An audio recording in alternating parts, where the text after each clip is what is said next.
আজকে আন্দোলন করে এরা তো আগুন দেয়, এরা মানুষ মারতে শিখছে। আরে আওয়ামী লীগ এরা চিনে না, আওয়ামী লীগ মারতে না মরতেও শিখছে। তোমরা তো মারতে শিখছো, আর আওয়ামী লীগ মারতে এবং মরতে দুইটাই শিখছে। আমরা বঙ্গবন্ধু কন্যারে এই ক্রাইসিস মোমেন্টে বাঁচানোর জন্য যে যার জায়গা থেকে প্রিয় দর্শক, হঠাৎ করে গভীর রাতে কুকুরের মতো চিল্লিয়ে উঠলেন ব্যারিস্টার সুমন। তিনি বলতেছেন, নেত্রী যদি না থাকে তাহলে ফালতু জনসমর্থন দিয়ে কি করব। প্রিয় দর্শক, এরকম হাজারটা গোপন তথ্য তার মুখে দিয়ে বের হয়ে এসছে। প্রিয় দর্শক, চলুন আমরা তার ভিডিওটি দেখি, তারপরে নিয়ে আলোচনা থাকবে। তোমরা যদি আমার নেত্রীরে মেলাইন করতে চাও, জননেত্রী শেখ হাসিনারে তোমরা ক্ষমতা থেকে নামাইতে চাও, এতে বোঝা গেল তোমাদের মনের মধ্যে তোমরা সততা নাই, তোমাদের সাথে আর আমরা থাকতে পারি না। আওয়ামী লীগ সম্পর্কে এদের ধারণা আছে কিনা জানি না। বঙ্গবন্ধুর আদর্শরে যে ধারণ করে এর দেশ চাইলে যাওয়ার মানে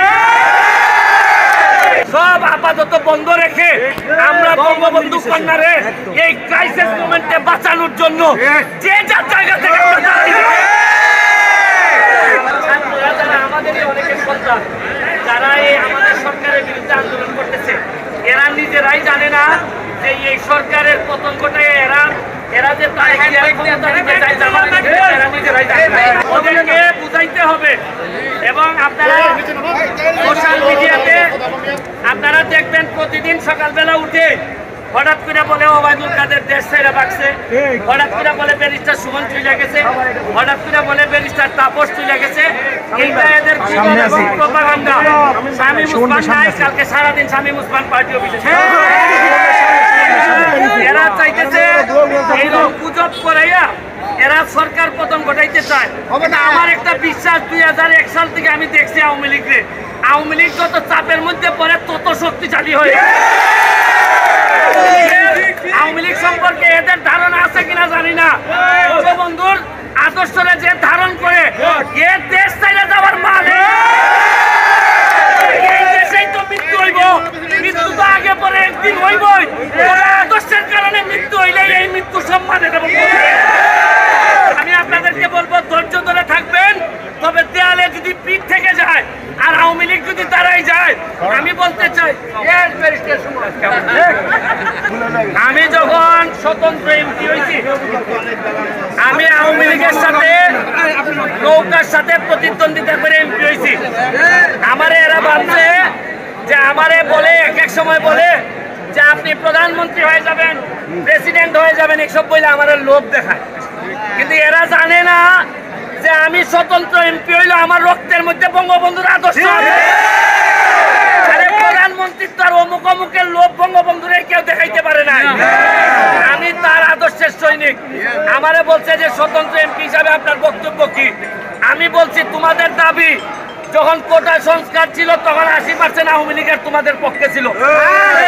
যে কোনো মৃত্যুর প্রতিবাদ আমরা করি, কিন্তু তোমরা যদি আমার নেত্রীরে মেলাইন করতে চাও, জননেত্রী শেখ হাসিনারে তোমরা ক্ষমতা থেকে নামাইতে চাও, এতে বোঝা গেল তোমাদের মনের মধ্যে তোমরা সততা নাই, তোমাদের সাথে আর আমরা থাকতে পারি না।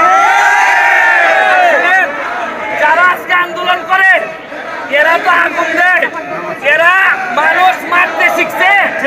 আরে আওয়ামী লীগ এরা চিনে না, আওয়ামী লীগ মারতে না মরতেও শিখছে। তোমরা তো মারতে শিখছো, আর আওয়ামী লীগ মারতে এবং মরতে দুইটাই শিখছে। আমার বিশ্বাস, এখানে যারা আছেন মুরব্বীরা আমার চেয়ে অনেক বেশি প্রজ্ঞা অভিজ্ঞতা রাখেন। তাদের নেতৃত্বে আমাদের যত গ্রুপিং আছে সব আপাতত বন্ধ রেখে আমরা বঙ্গবন্ধু কন্যারে এই ক্রাইসিস মোমেন্টে বাঁচানোর জন্য যে যার জায়গা থেকে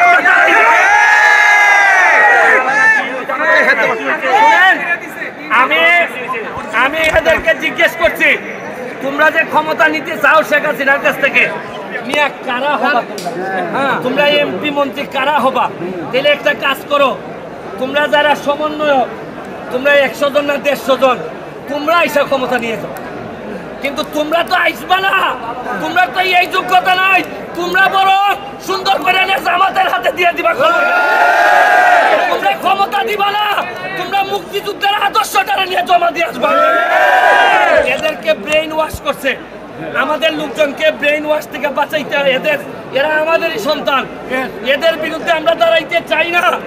আমরা বারবার গার্জিয়ানদেরকে বলতে চাই, অযথা এদেরকে রক্তের খেলায় নামায়েন না।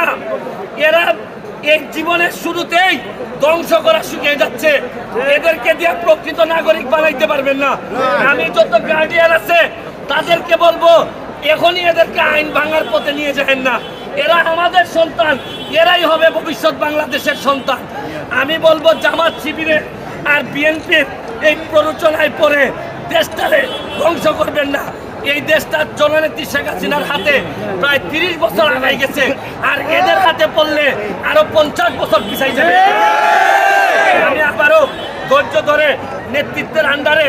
দর্শক, আপনারা শুনছিলেন ব্যারিস্টার সুমনের মুখ থেকে। তিনি বলছিল যে কোনো বিনিময়ে হলেও প্রধানমন্ত্রী শেখ হাসিনাকে বাঁচাতে হবে, অর্থাৎ খুনিকে, যিনি হাজারো ছাত্র রক্ত চুষে খেয়েছেন, তাকে তিনি বাঁচাতে চাচ্ছেন। অর্থাৎ ব্যারিস্টার সুমন মানবতার ফিরিউলা আসলে শিখে এখন কিন্তু পাগলা কুকুর হয়ে গেছে। অর্থাৎ আসল রূপ, তার যে একটি শয়তানি রূপ ছিল, সেই রূপ কিন্তু এখন বের হয়ে আসছে। আসলেও এই মানবতার ফিরিউলা মূলত এতদিন তাকে শেখ হাসিনাই কিন্তু পরিচালনা করেছেন।